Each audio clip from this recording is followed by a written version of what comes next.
For many years, the field of psychology has been trying to understand all those personality traits that make you a unique and special little snowflake.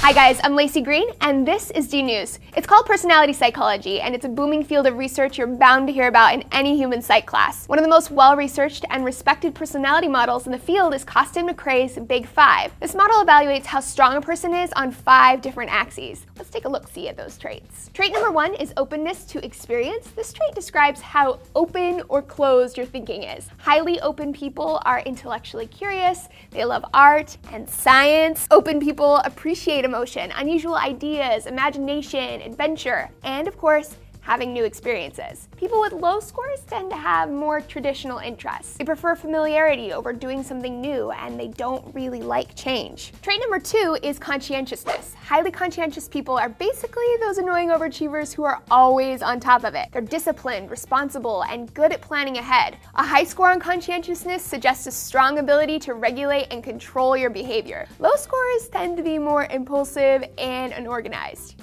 hot mess status. Trait number 3 is extroversion. People tend to think of extroversion and introversion as how outgoing you are, but it's actually about how you get your energy. High scorers, the extroverts, feel recharged and energized by going out and being around people. They like parties and chit-chatting. Low scorers or introverts feel rejuvenated and energized by spending time alone. They tend to be quieter, lower key, and more deliberate. They go to a party and they have to recover the next day. This is sometimes confused with shyness, but shyness is about comfort socializing. Introversion and extroversion are about the amount of socializing you need to do your best and to feel your best. Trait number 4 is agreeableness. Highly agreeable people are considerate, friendly, and helpful.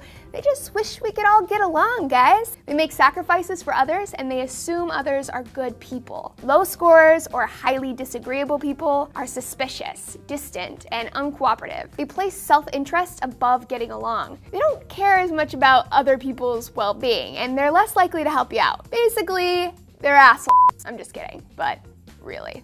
And last but not least, trait number 5 is neuroticism. This trait measures emotional stability. Highly neurotic people are more prone to negative emotions like anxiety, anger, depression. They're easily stressed out, they're reactive, and they're more likely to be frustrated in day-to-day life. Low scorers are more calm and collected. They don't really sweat the small stuff. They're emotionally stable and balanced. Now, for a long time, it was thought that these 5 traits held true across regions and cultures. We've witnessed them in action across the world, but recently, researchers found an isolated Bolivian farming community where for the first time, it doesn't seem to apply. For this community, there are only 2 major traits: socially beneficial behavior and industriousness. This makes an interesting suggestion about personality. If there are less developed areas where personality trends are different, society may play a stronger role in encouraging or discouraging the expression of personality traits than we once thought. Food for your brain. So guys, I'm gonna put a link in the description to take the Big Five personality test if you're interested. And here's a question for you to chew on. What traits do you think are going to be especially common amongst those of you in the D News audience? Share your thoughts down below and hit subscribe so you can get some more D News updates.